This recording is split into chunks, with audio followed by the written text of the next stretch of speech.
Why are your own self-decorated jeans much better for you, your self-esteem, than the ones you buy from the store? Now, the ones you buy from the store look like everybody else's, and you get to be part of the peer group. That's true. You do. You get to be part of the peer group. But what about the fact that you create the other jeans? They're different than anything anybody else is wearing. They're totally unique. Does that mean you're pushed out of the peer group? It might, but only for a very short while. Because when you wear the ones you've created with your head high, knowing that that expression of creativity and that self-confidence to wear something that is very different from what maybe the wealthy gals are wearing is going to change you. It's going to make you a different person than they are. You're going to be a leader instead of a follower. You may be an artist, who knows? But you're creative.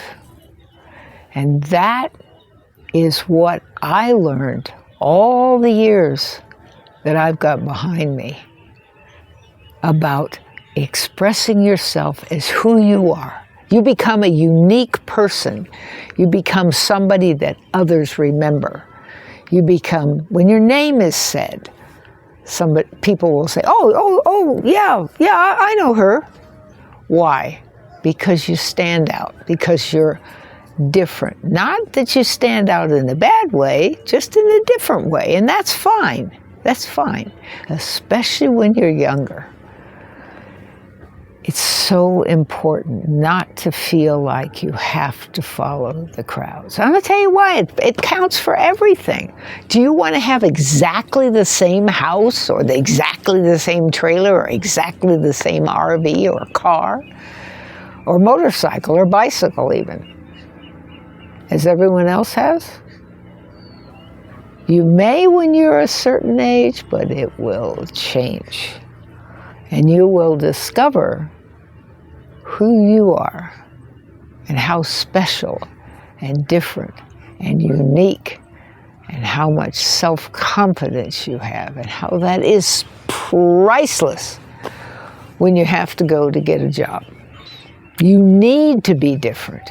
You need to have some qualities about you that allow you to stand up and hold your head high when you're maybe at first rejected, but later seen as someone to follow.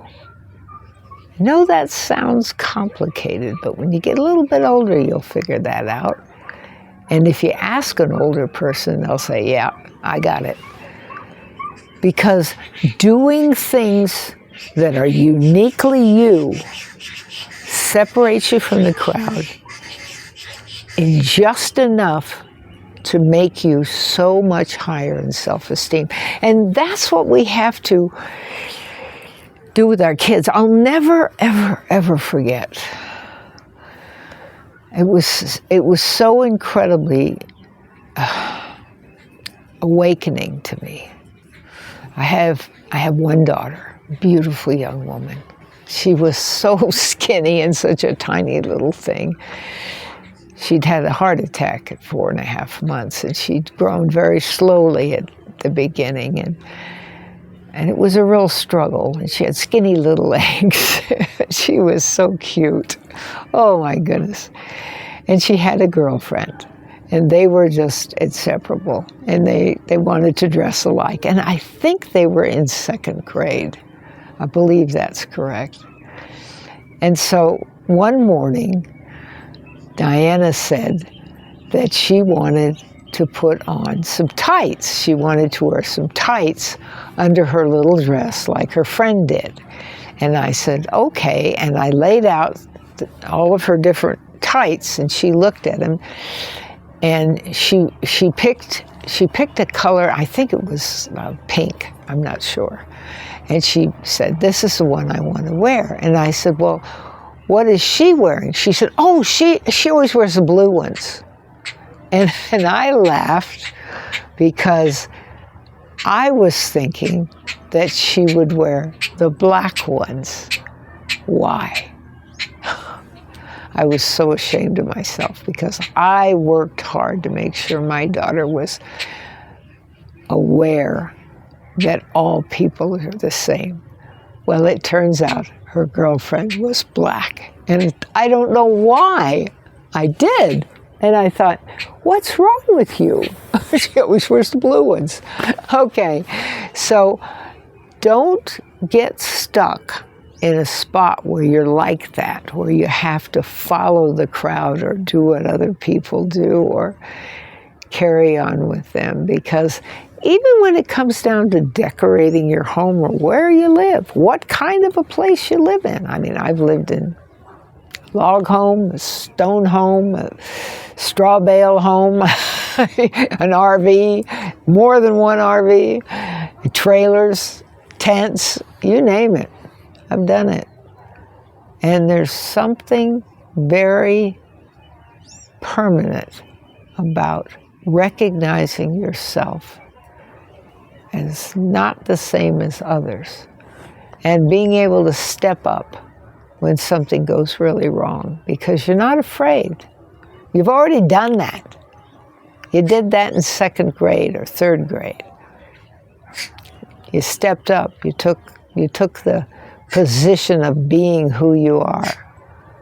And believe me, if there's a fire or an earthquake or a flood or a tornado, and you step up, everyone will be glad that you made that choice when you were so young and so adaptable and so capable of doing it to increase your self-esteem all the way along.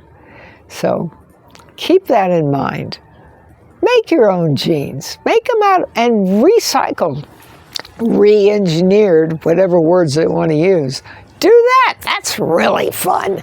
And it really makes things that are different, including you. If you got any questions, you can ask me down below, or you can come and join my caregivers. Well, it's called Summerland Trauma Caregivers School, SKOOL. And it's about taking care of yourself so you can take care of others. It's really important. Thanks for joining me.